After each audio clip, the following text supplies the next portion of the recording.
Was he laying here in bed and you moved him over off the ground? And when I got up,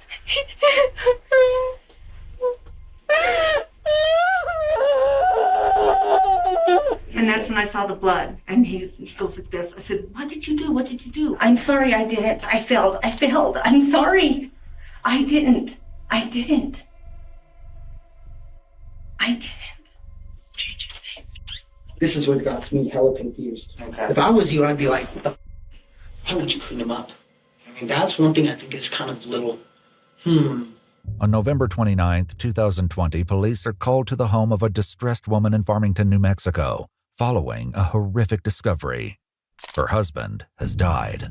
Right away, his injuries raise chilling questions, and investigators are left with the daunting task of uncovering the truth about his demise. I'm just going to say this now, since everybody's recording. If you ever find me with multiple stab wounds in my chest, I didn't do it myself. The following is based on official police records, and some of the footage has never been seen before until now. Please note that all persons charged with a crime are presumed innocent unless and until proven guilty in a court of law.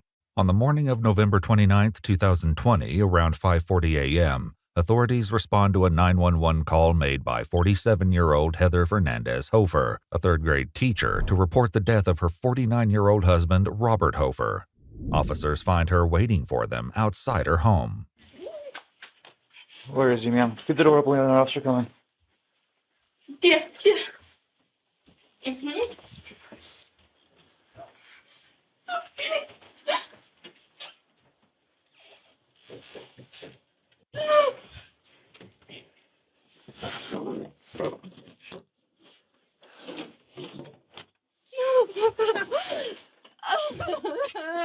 Ma'am, did you see what happened?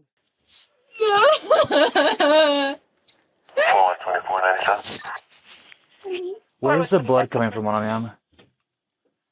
On his chest? And I fell asleep on the couch and I came in here and he was on the floor. We're going to leave this door. Ma'am, can you watch out? Can you check his pulse? He's cold. He's cold? Old. When did you last see him? About 3. And I came in just now. And I guess he had gotten his razor out. I don't know what he did. I don't know. You have any medical conditions, or what was he suffering from? I don't know. I got up earlier. We were hanging out in his computer room, and he wanted to fight. I made him fight, and then I brought him to bed, and he's like, "It hurts. It hurts." His chest? And I took his shirt off, and I don't know where I took it off, and I tried to clean it. It's okay. Do you want to have a seat for me? I know what he cut himself with. He said one of the steak knives, but I couldn't have. Okay, let's not go reach around. I just want you to get cut, ma'am, in case it's sitting around here. Say again? I don't want you reaching around just in case you get cut, okay? Was he suicidal? Not that I know of. Was he laying here in bed and you moved him over off the ground? And when I got up,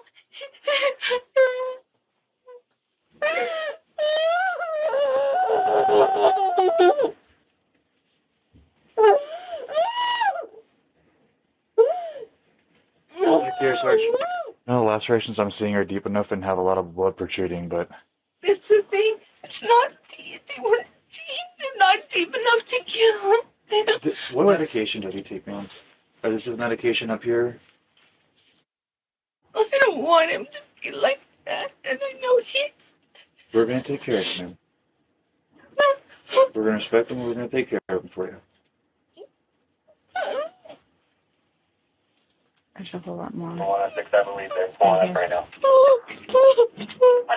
Oh my, for that. Okay. I don't know, you guys. I don't know. I don't know what he did. I don't know.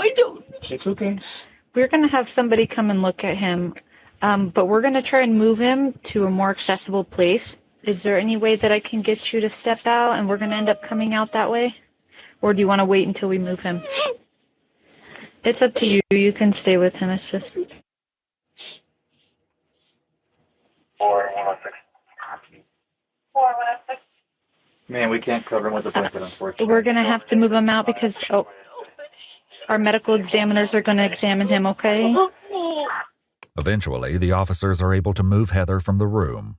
Due to the location of Robert's body, the officers decide to use a blanket to shift him so there's easier access to the door, a choice they may soon come to regret. We got him out of the door. They can come in. As one of the officers takes a closer look at Robert's body, they make a shocking discovery, now realizing that this case is far more serious than they first believed. Is it deep? Actually, that one is pretty decent. Like a puncture, huh? Yeah, 2 punctures. Damn it. Got the puncture. Got the puncture. Got the puncture. Oh, man. We might have to call detectives. Call Sarge. Yeah. I know he's big. He's gonna need you here. Okay. I'll be back, okay, Heather? We might have to call detectives. Yeah, I will. Close the door. Okay. They look equal, so we're gonna figure out, okay? After notifying the sergeant about their discovery, the other residents of the home are informed about Robert's passing. Heather's 28-year-old son, Tyler Hartzell, emerges from a back bedroom he shares with his girlfriend, Elizabeth Pinto, and their 2 children, including a 6-day-old baby. Give my mom a hug. Yeah, absolutely. You can see how we went. Oh, mama, mama, mama. Oh, mama. I'm right here, okay? Let go. I love you, mama. I love you, mama. Well, breathe, okay? I need you to breathe. I know it sucks, but come on. Come on, mama. Some big breaths with me, okay? Big breaths. I'm going to make you some coffee. Or you need anything, mama? I'm going to smoke a cigarette so I can calm down. Yes, outside, sir. Yeah, I have to brush my teeth. Sorry. We're just gonna follow you around everywhere. That's fine. I don't care. When detectives arrive at the home, the investigation into Robert's unusual death begins in earnest, starting with requesting permission to search the residence. Are you okay to give... So, Our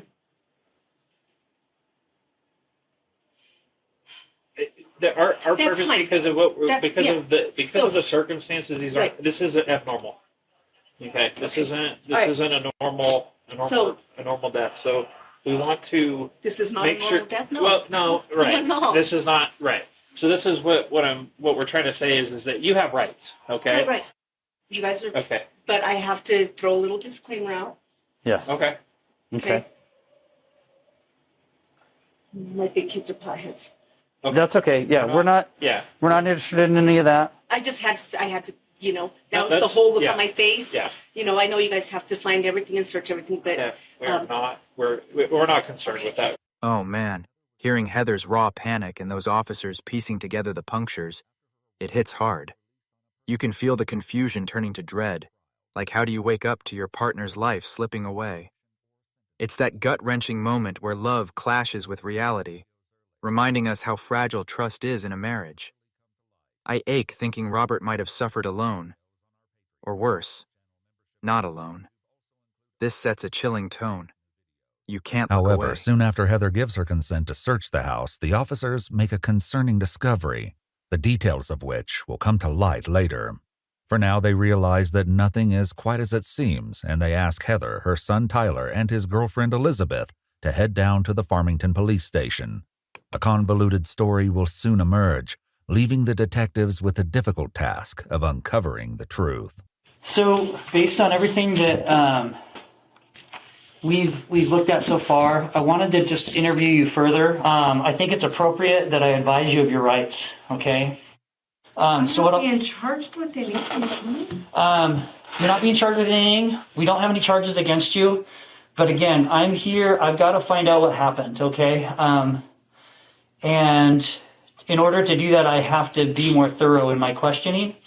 After agreeing to waive her rights, Heather gives some background about her relationship with Robert. Heather works as a third-grade teacher and at the local library. It was there that she met Robert about a year ago.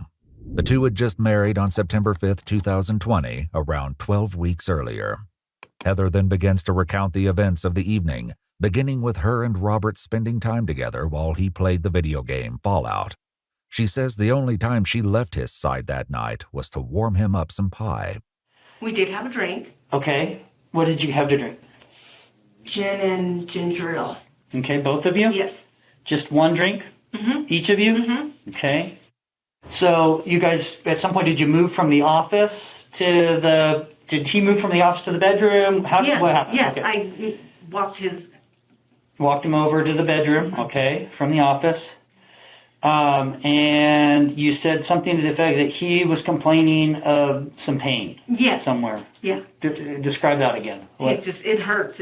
I'm like, what? Uh-huh. You know, because he one day it's his elbow and one day it's this. You know, he kind of, you know. Okay. So I was like, what hurts? What hurts? And did he tell you? Not at that time, no. Okay, he just says it hurts. Was he pointing to anything when he said it hurts? Mm-hmm. Okay, and you didn't inquire any further than what you just said? Yeah. You asked him and he didn't explain? He didn't explain. Okay. Instead of joining her husband in bed, Heather went out to the couch to scroll on her phone before returning to the bedroom to use the bathroom. And what happened then? And that's when I saw the blood. And was he awake or sleeping when you saw the blood? He was awake because it's like it hurt again. He said that's when he said it hurt again. And I took his shirt off, which you guys have, the shirt and the jacket. The location of Robert's shirt had been brought up earlier by the initial officers on the scene. At first, Heather couldn't remember where she put the shirt before cleaning Robert's wounds. But we can't really go touching anything or moving around clothes, okay? At this point. But you said you took it off of him before he went back to bed? Okay, so Heather, like I said, we don't need to dig around. If you know where it's at, we'll just... Heather, we'll just wait in the kitchen. I feel like that's probably it. Okay, we'll go ahead and look at it, and we'll pull it out when detectives get here, okay, Heather? We'll just wait in the kitchen, okay, ma'am? Heather, we're just going to step out this way, okay?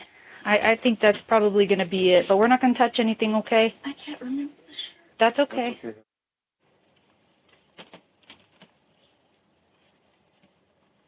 That's the shirt. I'll just put it on the bed, that's fine. And I cleaned him up. And I'm like, what did you do? What did you do? Uh-huh. And what did he say? He used a steak knife. He said that? Yeah. Yet when deputies first arrived on the scene, Heather speculated about what Robert may have used. I guess he got his razor out. I don't know what he did. So it's like, if you were to do your best to quote what he said to you, what exactly did he say to you at that point? He's saying it hurts, and you said, what did you do? Yeah. And then what did he say? And that's when I saw the blood. Okay. And he goes like this. I said, what did you do? What did you do? And he, does the whole gesture. Uh-huh. And when, where, what? And that's when he said he used the steak knife. Okay. When do you think this happened? When do you think that the lacerations occurred? When do you think? Had to be before he went to bed around 11 or midnight. So sometime like after pie and sometime before bed? Yeah. Okay. But to be clear, you didn't see him do this? I didn't see him do it. Okay. With Heather unable to say when Robert's injuries occurred, detectives also questioned the other two adults in the home, starting with Heather's son Tyler. His testimony will eventually prove to be the most enlightening, but likely not in the way anyone anticipated. Tyler explains that in March he suffered a traumatic brain injury when he fell off a longboard and now takes medication at night, which he says knocks him out completely. I don't know what happened when I went to bed, if they started arguing. I'm not saying my mom's guilty, don't think I am, but I, of course, I'm not going to be like, oh, I don't think she did it when I don't know what happened, With this interesting beginning to Tyler's interview, investigators ask him about the dynamics of his mother's relationship with Robert. How are things between your mom and Robert? They've always been really good, every time, even if I'd start getting frustrated with my mom, about something, Robert would always come and defend her, and he'd be like, she's my wife, so like I have to do what she wants, you know. And they were always really cool. I never heard them fight. I never even had the like, I think they're fighting, or none of that really ever happened. They're really sexual though. I know that because me and my mom got that kind of relationship. Because she was saying like, when they search my house, they're gonna find some stuff. And I was like, oh, mama. She's like, oh, I'm a Toys R Us kid. I'm like, oh, okay. Investigators also spoke with Elizabeth, Tyler's girlfriend, and she shared her thoughts about Heather and Robert's relationship. To kind of go off of that, how would they treat each other? Really good. Like they'd be together all the time, and you know, they always had a really good time with whatever they were doing. Elizabeth, Tyler, and their 2 small children had moved into Heather and Robert's house in September, about 2 months earlier. Heather was financially supporting her son and his children, along with Robert, who had lost his job at the library due to COVID. He'd previously worked as a nuclear operator on submarines during his time with the Navy. In an EWU exclusive interview, Sonia, Robert's sister, gave some insight into how Tyler and Elizabeth ended up living with Heather and Robert. When he realized that Tyler's girlfriend was several months pregnant and they didn't have transportation, she needed to go to doctor's appointments, and so Robert talked Heather into them going down to Albuquerque and moving Tyler and his girlfriend to Farmington to live with them. What has it been like? What's been the atmosphere? It's pretty good.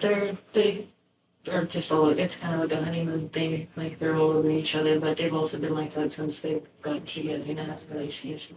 You know, you mentioned kind of honeymoonish, so Yeah. you know that usually doesn't entail any arguing. Have you noticed any arguing or anything like that? Not really. Okay. You know, occasional. Why she put that there, or simple little things like that. But I've never really seen them actually argue and get mad at each other. Okay. Back in her interview, Heather describes Robert's wounds, which she examined after removing his shirt and cleaning them. Were they bleeding? And I know this is hard, but I got to ask the hard questions. How bad were they bleeding when you saw them? Not bad. Not bad. Not bad. When you mean not bad, was there just a little bit of blood coming out, or were they bleeding at all, or Just a little bit of blood. That's how it looks. just kind of oozing out a little bit, or just kind of slowly coming out, but not squirting? Yeah, okay, nothing like that. Okay, so he was bleeding. Okay, And you guys saw the blood on the bed. yeah, That's not, there's not a lot of blood on That's that. not a lot of blood. Yeah. Heather wasn't the only one to believe that Robert's wounds weren't serious, at least at first. Me and my dad up. He was lying right here. Door was cracked about this much for us to walk in over him.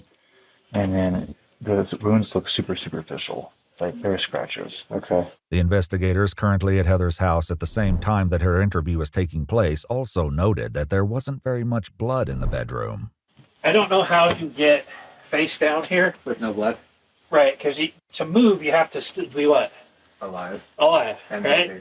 And if you're alive and you're now face down, what are you going to do? Die. Bleed. And bleed.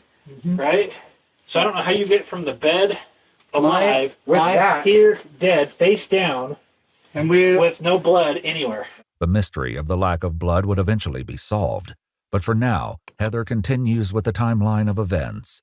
It's soon that the first concerning discrepancy emerges. You mentioned that since you had wet the bed, you weren't going to sleep in the bed. No, I went back to the couch. You went back to the couch. Heather had mentioned Robert wetting the bed earlier while waiting for detectives to arrive. So then you went back to sleep on the sofa again? On the sofa. Yeah, because he peed. Sorry. He peed in the bed. Yes. Is that normal for him? No. No. I was mad. Sorry, bad words. Yep. Truth comes out. I ain't laying in the piss bed. How did you find him when you went in there at 5?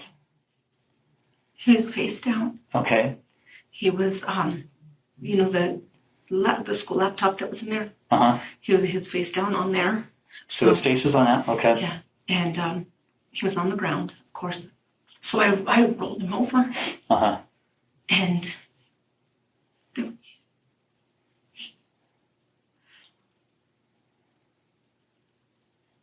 Take your time. Here's yourself. Zoom it too. he had puked. Okay. And I says, obviously, I got. According to police documents, they never located any vomit in the bedroom. Heather has also made it clear that she discovered Robert unresponsive on the ground around 5 a.m. But in Elizabeth's interview, she recounts hearing something that may put this claim in question. I wake up with the baby and everything, and so that was up a couple times throughout the night. I didn't hear anything, and then The blood, or lack of it, screams something's off. Heather's story flipping about when she cleaned him? It's like watching a puzzle where pieces don't fit, and the irony stings. She claims she loved him, yet missed signs that could have saved him. As someone who's seen relationships unravel, it makes me reflect on how alcohol and hidden resentments erode bonds. Poor Robert, seemingly happy but drowning in unspoken pain. Heartbreaking injustice if foul play hid behind suicide. 4:30 or 5, I'm not exactly too sure the time. 4:30 or 5? Okay. It was about that time. Okay. I heard Heather crying, and she called somebody, or I'm pretty sure she called the U.S. Elizabeth recalls hearing crying sometime before Heather's 911 call, which came in at 5:42 a.m., begging the question, is the timeline wrong, or is something missing from Heather's story? And since the time you have known him or that you've been with him, he's made no mention of any suicide, or he's had no suicidal tendencies or ideations? No. He hasn't been... Not since we've been together, no. And he's not on any medication for depression or anything like that? No. That you know of? Okay. In his interview, Tyler shared something similar. So he's never made comments to you about him wanting to hurt himself recently, and you didn't see anything unusual in the last couple of days? No. Like that. Okay. No argument, no fight or anything like that? Okay. That's why I don't understand. I don't know what happened. Okay. I don't know what happened. Okay. You know, just like when we were eating and we're talking and he's like, I finally found my person. Well, you married me and he has Asperger's. Well, Asperger's, right? Yeah. And I was like, yeah, I love you, you know? Yeah. And we were talking about how, like, we finally found our person. Yeah. Okay. So I don't know. Would you say he seemed happy last night going to bed? There was no issues? He's been happy. Okay. He's been so happy. It seems Robert's sister Sonia agreed with Heather about this. I can tell you for sure that during the last 12 months of his life since he met Heather, that was the happiest period of his entire life. He was working at the Farmington Public Library, and a mutual friend introduced him to Heather. They hit it off, and it was just this amazing relationship. During their investigation, authorities tracked down Robert's first wife, who shared that they'd remained in sporadic contact, occasionally messaging over Facebook. In fact, she'd received a concerning message from him about a year and a half earlier. In 2019, he sends just this. I did not cut deep enough. I'm making a mess. So seeing this bothered me. And clearly, And that was in 2019, June of 2019. Yes. Okay. If I had seen this, Yeah. I would have reached out to him. I mean, this was bothersome to me. Is that the last messages? That's the last. Interesting. It says I didn't stab deep, or I didn't cut deep enough. Yeah. It doesn't say if he's cutting someone. Yeah. It doesn't say what he's cutting. What he's cutting, yeah. It doesn't say, like, once I calm down a little bit and breathe through it, I'm like, he's so weird. Yeah. I mean, he could have been talking about, cutting tomatoes. Cooking or something. Right. Yeah. With this odd final message from Robert in mind, the investigators asked his ex-wife about his mental health. When you guys were together, was he ever depressed enough that he would talk about suicide or anything like that? I would say that I think he probably did really suffer from depression. And like I said, he started drinking heavily, and he would call very sad and tearful. He never ever mentioned that he was going to hurt himself or suicide, anything like that. Tyler had also been aware of Robert's drinking. Does he drink a lot? He drinks every night. How much do you see? From what you can see. I've seen them drink 2/5 Crown Royal. Who's they? Him and my mom. Oh, between each other? Mm-hmm. He drinks 1/5 of vodka pretty much every night, or a 12-pack of beer every day. I've never seen him go a day without drinking. When investigators accessed Heather's text messages, they revealed that she was more than aware of Robert's alcohol consumption. In one message, Heather wrote to Robert, "You know you can't be drinking because I can't take her tonight, right?" To which he replied, "Yes, dear." Another time, Robert told Heather that he felt terrible, and she replied, "I'm sure you did nothing but drink all day yesterday. What did you expect? You planning on drinking today?" On other occasions, Heather asked Robert to promise me no booze and to please take it easy. In her interview, Sonia, Robert's sister, also mentioned his struggles with alcohol. He struggled with alcoholism his entire life, and he always felt kind of socially on the outside. And the reason why is we are confident that he had undiagnosed Asperger's. She also shared that Robert left the Navy and then worked at Fuji. He was with that job for a while and then had a fallout from that job, and so then he moved back home. And then just during those years, the alcoholism just really built up because he was so unhappy and not making progress in his life like he wanted. The detective speaking with Heather won't confront her about this just yet and takes a break, returning with a new set of questions for her. Now, you didn't see anything? He didn't make any mention to you? No. But, so that's telling me that something happened before he went to bed. This all would have had to have happened before he went to bed, if what you're telling me Right. is true.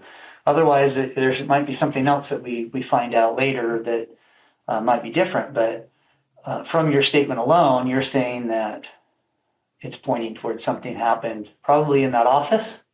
Probably. Okay. But like I didn't see anything. I don't know when he did this. I see nothing. I did not see him do this. Okay. Earlier, Heather had stated that there was only one time Robert was alone that evening before going to bed. So he wanted pie. Yeah, who doesn't want pie? Oh, I love pie. So you warmed him some pie. Right. Okay. And then he ate the pie? Yeah. Okay. And then he went to bed? Heather says that the only time Robert could have hurt himself was while she was warming up the pie. However, this would mean that his injuries would have had to have gone unnoticed for hours prior to going to bed. As well, the steak knives are kept in the kitchen, and so she would have likely seen him grab one. I'm a little concerned as well with why you first see his injuries and then don't do anything. I didn't think they were that bad. I really don't. They didn't look deep. Okay, but he's complaining that he's hurting right prior to bed. I didn't see him when he went to bed. That's the thing. Though Heather is stating this now, it isn't what she said earlier. And then he went to bed about 11 or midnight. That's about as far as you and I got earlier. Yeah. Okay, so then what happened after that? And then he said, that's when he was like, it hurts. I was like, what are you talking about? It hurts. And I saw blood on him. And I took his shirt off, cleaned it up.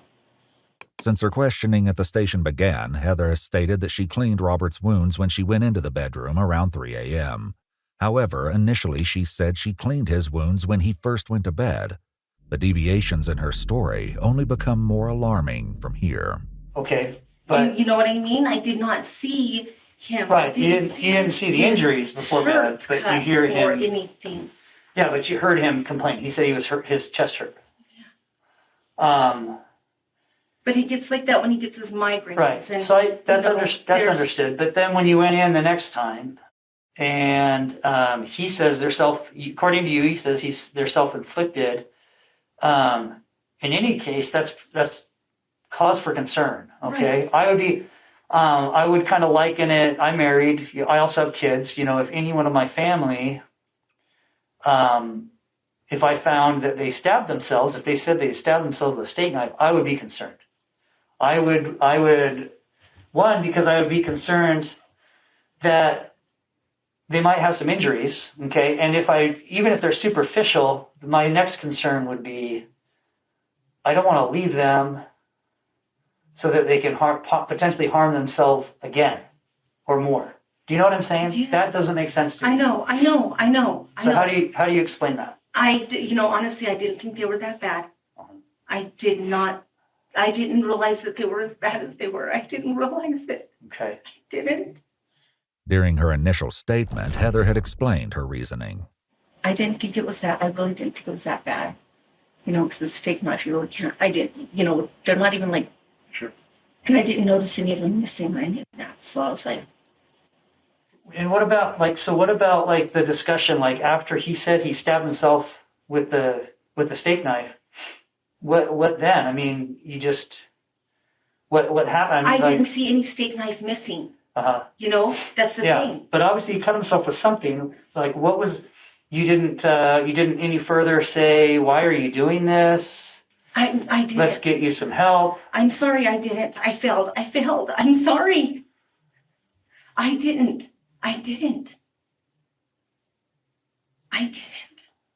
The whereabouts of the steak knife was a main concern when detectives first arrived at Heather's home, and after she gave them permission to search for it, they made a startling discovery. Where's that? In the kitchen. And then with the rest of the knives. Oh, yeah. Maybe? Probably. Yeah. Okay. Did we? We haven't yet. Okay. We're going to pull everybody out. We're just going to get a search warrant. Yeah. Okay. At this point. So you want me to leave this? Yes. Yeah. Okay. Yep. For now. And we'll go from there. I documented where it was at, so it's okay. Okay. So, I guess I'm okay with them dragging up themselves, right? I mean, yeah, I guess, but that was in with the rest of the knives. Yeah, this was in with all the knives, so I started pulling from the top down. That doesn't make sense either. And it was. Why would it be there? Yeah. They were stashed on with everything else. I can't tell any rigid or anything, but just the depth of it. It's about there. Yeah. Because everything else there's clean. Yeah. It was this discovery that prompted the detectives to bring Heather, Tyler, and Elizabeth in for questioning. According to Tyler, Heather had been aware of this finding. What did your mom tell you? My mom said that he got stabbed, or he stabbed himself, something like that. But I don't know. We were on the way over here. She's like, I don't know what happened. That knife back in the She block? had some puncture wounds. Chilling. Heather's denials feel desperate, like she's clinging to a crumbling facade. The drama of her proclaiming, I found home with him, only for doubts to pile up. It's tragic irony. I feel for Tyler, torn between loyalty and suspicion. Family ties shouldn't force you to question your mom like that.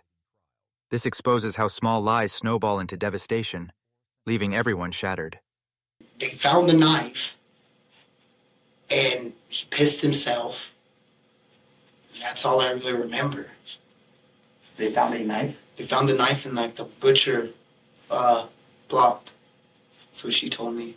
And the other issue I have with that is why is there not a knife missing? Do you know what I'm saying? If he did this to himself, right? Why would he put a knife back? I don't know. See, that's the thing is I don't know. I know I didn't do this. Okay. I did not do this. I love him. Love him. We were talking about how much, we're our people. We finally found home. Yeah. Finally found home. Yeah. It doesn't make any sense. I know. I don't know. Okay. Heather had made similar protestations when the first officers arrived at her house. No, it's our normal procedure, okay? And I'm just going to kind of warn you ahead of time. They're going to probably collect your shirt and take pictures of you and your hands. Just because I didn't do anything. It's okay. It's just procedure. I didn't do anything. Well, let me step out for a second, and I'll be right back. Let me talk to my supervisor and see what they think. Okay? In Tyler's interview, he begins to share some of the doubts playing on his mind. And my mom was just broken. Like, I don't know what to do. I don't know what to do. She said she feels guilty. That's what she says. She feels guilty. What did you ask her when she said that? She just said it out of the blue. Why does she feel guilty? Mm-hmm. You didn't ask her why she felt guilty? I did, and I was like, well, Mom, like, I was like, if you feel guilty, bro, then just tell him you feel guilty. You know, it's not like she did anything. But, yeah, that's what she said. She said that while we were in that room, all three of us together. I think she probably feels guilty because she didn't catch on to, like, if he was feeling some type of way. You know what I mean? The detective returns to speak with Heather, this time ready for a confrontation. Well, howdy again, partner. Howdy. Okay, so one couple of things I didn't ask before too, just trying to think of things so I don't leave anything out. How come you didn't just go to bed with him and lay down and like look at do your social media and Facebook there in the bed? How come you didn't go to bed with him? Well, because I have ruined many pairs of glasses laying down on my phone or reading a book, and I just got these. Okay. I just really wasn't ready to go to bed. Okay. How's that for an answer? Okay. Earlier, Heather had an entirely different explanation about why she didn't get into bed with Robert. On the sofa. Yeah, because he peed. Sorry. He peed in the bed. Yes. Is that normal for him? No. No. I was mad. Sorry, bad words. Truth comes out. I ain't laying in the piss bed. The detective then returns to the details of the timeline. So explain to me, you said you cleaned him up? Yeah, well, I remember I took his shirt off. Uh-huh. And I cleaned. They didn't, you know.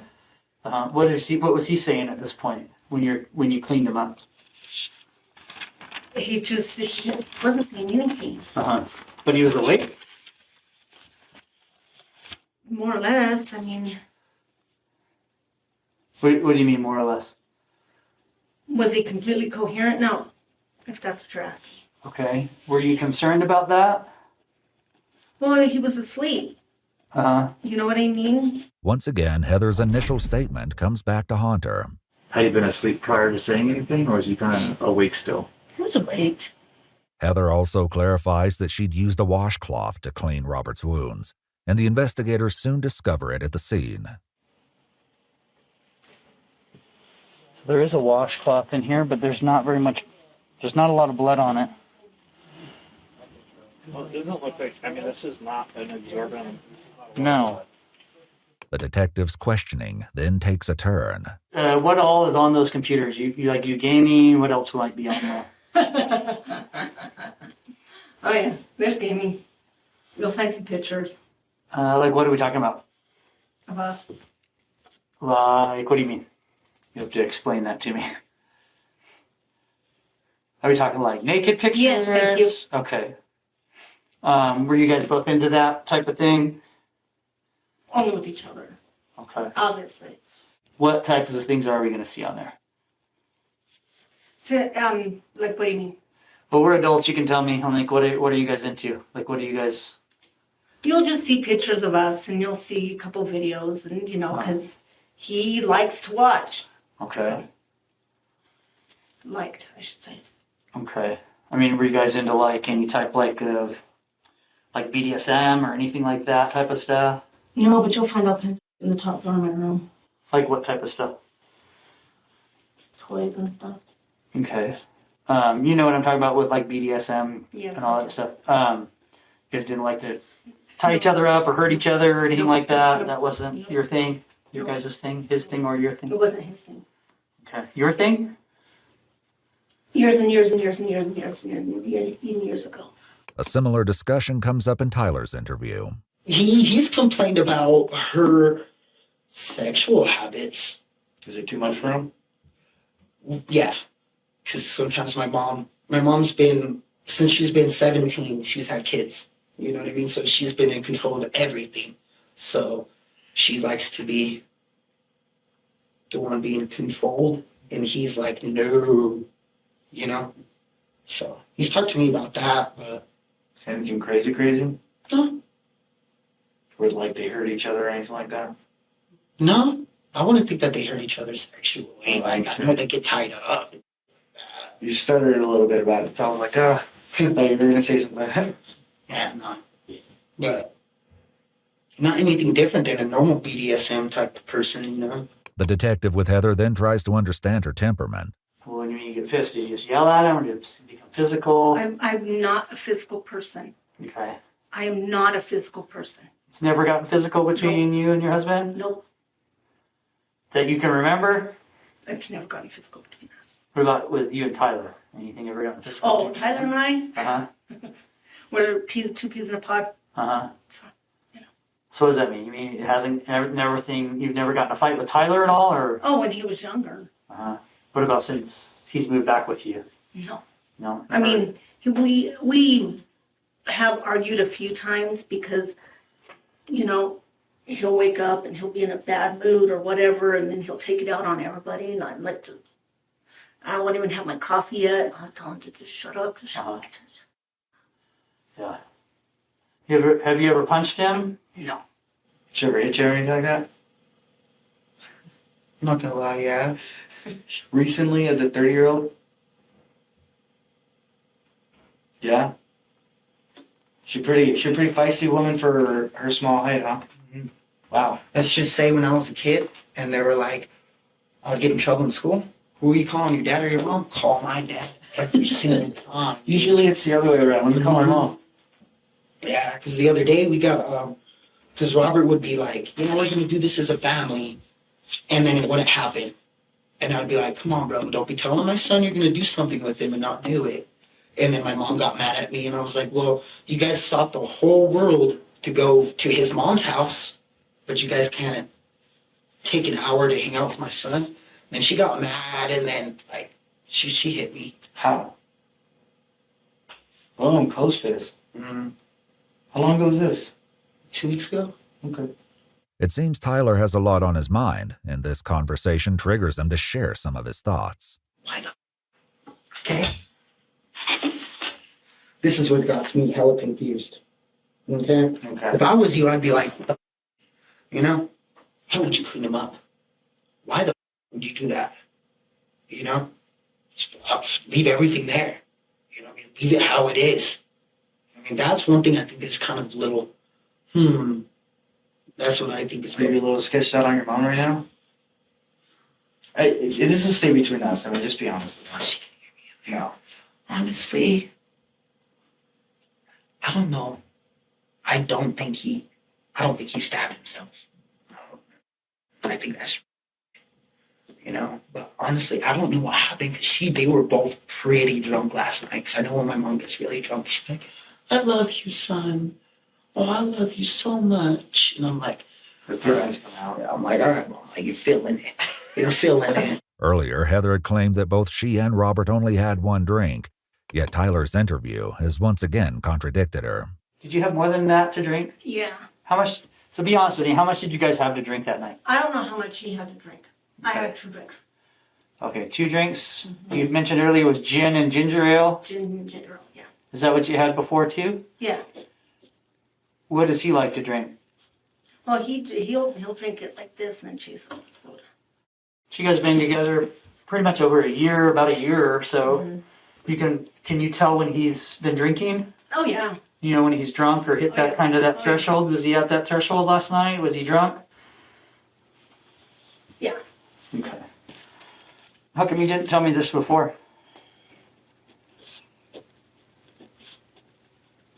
It's not something I'm proud of. Well, there's nothing wrong with having drinks and getting a little silly, you know, every once in a while, getting drunk every once in a while. There's nothing wrong with that. Unless it's a problem. Is this a problem? No. Okay. This isn't. Do you guys drink heavily on a regular basis or just on an occasional basis? Occasional. Okay. And last night was one of those occasions. Mm-hmm. like when you talk about your mom, you paint her out to be like this very sweet, loving person who's just. Tyler's whispers about guilt and yelling. Raw, unfiltered hurt. It's intense. The way alcohol-fueled nights can explode into regret. Heather's feisty side, hitting her son, adds layers to her character, making me ponder if bottled frustrations boiled over fatally. Sad how Robert's happiest year ended in mystery. It's a human reminder that even perfect couples hide storms. The emotional toll on the kids lingers heaviest. Like right now is a good example where you're like, listen, son, you know, we press for cash, we gotta make it last, can you do 3 days? But then, like, I guess if you catch her at a bad time, she's just like, flips the script just like that? Is that how it really is, or? Yeah. While the interviews have been taking place, a key piece of information was uncovered, and the detective now decides to show his hand. So, there's something I haven't told you. Okay, I'm going to tell you now. But we spoke to some of your neighbors. Mm-hmm. They actually heard yelling. They heard a male and a female's voice yelling from your house early in the morning. How do you explain that? I don't remember yelling. Okay, but you all said that you never argue. We don't argue. Okay, so who was yelling last night? I don't know. Because if Tyler and Lizzie went to bed at 8:30, 9:30 But if we were o'clock, yelling, they would have heard it. Tyler and Lizzie would have heard it. Tyler says he sleeps like the dead when he's in there. And Lizzie would have heard it. If we were yelling, they would have heard it. Heather is right, and for once, Tyler doesn't dispute her claim. I didn't hear anything. I was asleep. Investigators were able to contact the neighbor who shared exactly what they'd heard.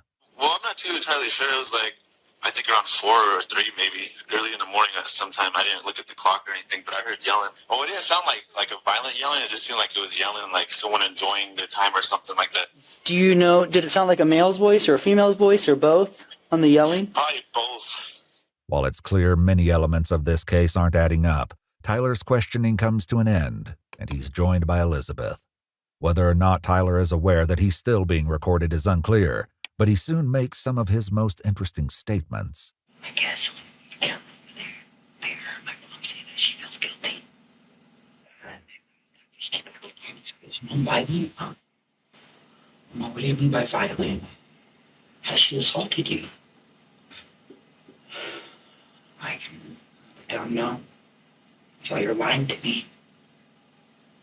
And then I was like, well, honestly, like 2 weeks ago, he did. And he was like, all right, what was it about? And I was like, well, I was getting frustrated about, like, they say, oh, we're going to spend time with the kids and all this, and it never happened. So I told him, you guys are lying to my kids. And then she started hitting me, and he was like, all right, I guess the neighbors. Last night I heard yelling at like 2 in the morning. Yeah. Yeah. So now, niggas all like, let's go outside. It's all right. How many did you? He pulled over there and he's like, I'm gonna kill her right now. Did you stab him? No. I was in the room all night. Yeah. Well, they asked me. Well, they asked me if you had gone out in the middle of the night and was into me. Because Nancy was asleep. I had to make them up to grab the baby. And he's like, why does she feel guilty? Why? He's like, here's another question I have to ask you. Who cleaned up the body? I was like, my mom said she cleaned him up. Like, why would she do that? You know? This detail hasn't escaped the attention of detectives either. I guess I'm a little concerned with the part where you cleaned him up. If you didn't have anything to do with his injuries, why are you cleaning him up? Because I wanted to look at them. I wanted to see them. Okay. Does that make sense? It does. And so when you clean them up, you, according to your statement, you didn't think they were that bad. I didn't. But there was still blood coming out of them. Just like a little. It wasn't like blood. Yeah. You know what I mean? You guys saw the bed. There's not a lot of blood. Yeah. Heather has admitted that she looked closely at Robert's wounds while cleaning him, And it was while taking a closer look at Robert's injuries that the first officers on the scene realized something was wrong. Damn it. Got the puncture. Got the puncture. Got the puncture. Oh, man. Who would stab themselves 3 times, though? That's what's got me. Like, what the? So, Dan, I'm talking to Dan.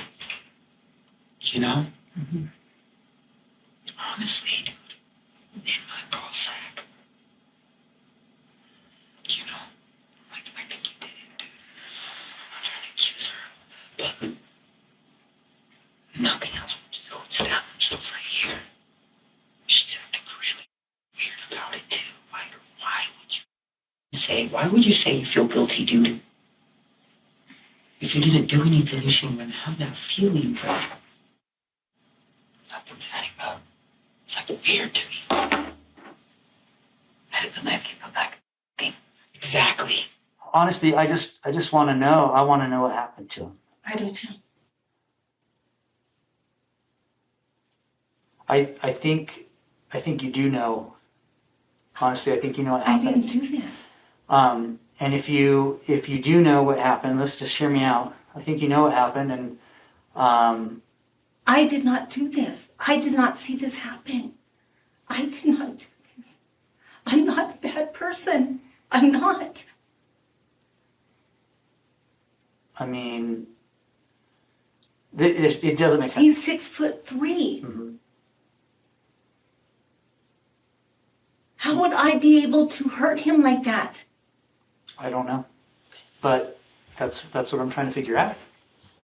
Everything I've seen, it's from what I'm seeing, I don't think this is self-inflicted. You think I did this? I have not. I haven't come out and said that to you. Okay. But if he didn't do it to himself, somebody did. And there's not very many people in that house that would be capable of doing this. Right. Or would have reason to. Right. Okay? So that's what I'm trying to understand.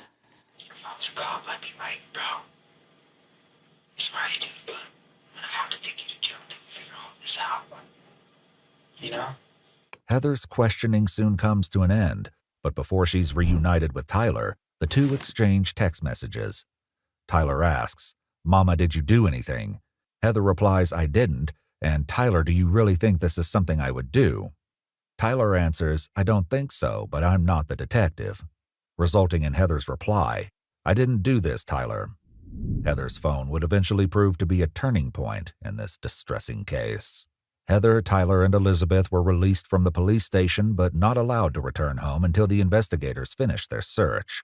Yeah, so there's just some really, really odd circumstances and information. She's saying it's suicide, yet she stabbed himself, and it's just nothing's adding up. I don't know. Well, my big thing, okay, if he did, then the knife would still be in there. Why is it in here? Yeah. My thing is, why are you going to choose a steak knife when you have so many options for knives right in your room? I mean, this right here would be just as good as any steak knife. Yeah. Well, this guy right here. It's like a samurai sword? Oh. That's like a Spartan sword. Gun is in here, which is right up on top of there. That's what she said. So this is my thing too, is right, if you're going to commit suicide, why not use that? Yeah. Wouldn't you use a firearm instead of a... Or firearm or pills. Mm-hmm. And he had options for both. There's tons of knives in here. I don't get a real medieval feel from him. I don't know, I mean, There's a sword back here. Yeah, but like... It's pretty pointy. I took that thing out. Have you seen it? Oh, yeah. Yeah. I'm just going to say this now, since everybody's recording. If you ever find me with multiple stab wounds in my chest, I didn't do it myself. What? And I don't know, this is just weird. It's too weird. There's something not right. Once the search was concluded, an officer called Heather to inform her that she could return home. I don't know what I'm supposed to do. Well, I can't, like I said, I can't give you any advice at this point, ma'am. Right. Okay. Do I just wait? Do I just wait? As far as what do you mean? Wait for what? To hear from you guys? Do I? Yes. I mean, you'll hear from us. OMI will probably get a hold of you eventually too, concerning making arrangements for the body, but that's about it from here out, ma'am. While the officer may not have known it at the time, this wouldn't be it for the case. So tomorrow I need to look into an attorney. That's up to you. That's, like I said, that's completely up to you. I can't make any. I know. Recommend. I know you can't. Recommendations. I just, I don't know what I'm supposed to do. I don't know what I'm supposed to do. Following this call, Heather was allowed to return home, and for years there were no developments in Robert's case. That is, until April 1st, 2025, almost 5 years after Robert's death, officers find themselves waiting outside the school where Heather works.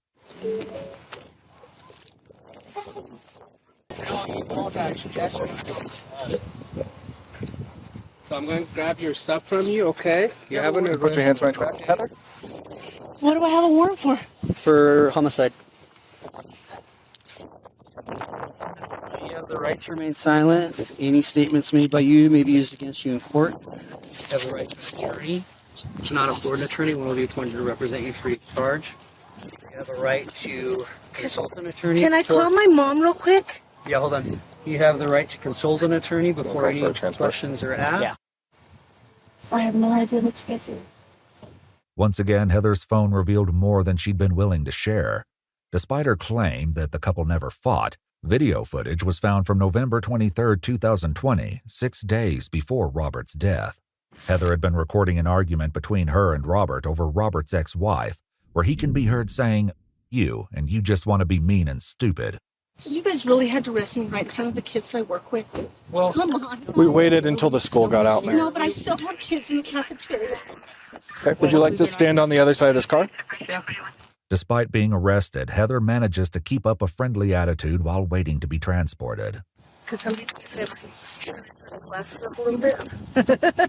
Thanks. That's good. So just animals in your house, Yes. that's it? Oh, Okay. and I have to pee. Of course I do. Her humor doesn't last for too long, however, once she's placed in the back of a police vehicle. Please don't let them plaster my face on Facebook, please.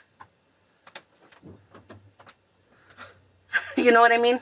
No, unfortunately, I know exactly what you mean. And I wish they would stop doing that. I really, Well, really do. mine is because of my profession, you know? That's why I couldn't believe they grabbed me right here in front of my job. In her interview, Sonia also shared some reasons why it may have taken so long for there to be any developments in Robert's case. We have a single lab in the state of New Mexico to process evidence, and so everything they did was on a slow scale. It took months for things to be processed. It just kind of got put on the back burner, I guess. Other than this, how's your night going?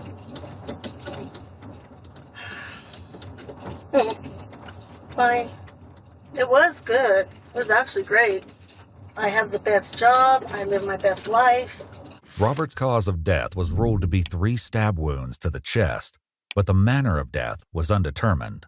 The pathologist listed that he had minor blunt force injuries on his head and neck, including an abrasion and underlying hemorrhage on his forehead, an abraded contusion on his abdomen, and a few contusions and abrasions on his arms.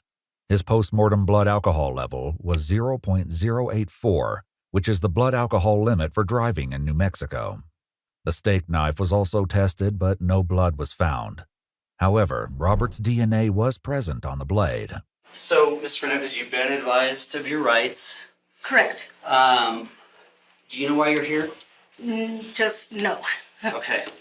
So, the last time you and I talked was back in 2020. This has to do with your husband, Yes. Robert. Yes. Okay. So, we've completed our investigation. It took some time because we had a lot to process. But our investigation, from what we have, we know what happened, okay? And this is your opportunity to tell us the truth about what happened, okay? Because what you told me last time, none of the evidence that we processed matches with what you're telling us. So I know what happened to Robert. I just don't know why it happened to him. This is your time to tell me why. I'm going to need an attorney. Okay. All right. We'll get you up to the jail then. Can I please use my phone real quick to call my boss and my mom? Yeah, let me find out. Let me make sure that we're going to be able to do that. Give me a minute. You know. I'll be right back. Just hang out. The autopsy also revealed that the 2 stab wounds to Robert's right chest entered the chest cavity and punctured his right lung, resulting in a collection of air around the lung. He also had 1 stab wound on his left chest which punctured his left lung and lacerated the coronary artery of his heart. This injury resulted in approximately 3 liters of blood collecting in his chest cavity and explains the lack of blood found at the scene. Both of the wounds to his chest resulted in collapsed lungs. According to police documents, it would be almost impossible for Robert to have injured himself to the point of puncturing both lungs and severing a coronary artery and then proceed to eat pie with Heather. As well, the pathologist stated that it wasn't likely for his death to occur over hours and estimated that it was more likely to have been within minutes to hours. As well, according to police documents, when Heather initially called 911, she told the dispatcher that, quote, he got mad, though she never explained this statement further. Okay, you ready? Not really. Well, ready to get out of here at least? Bye. Finally, the arrest. Years later, justice creeps in. Those phone videos revealing fights? Shocking betrayal of her no arguments claim. Robert's wounds, quick and fatal, scream foul play.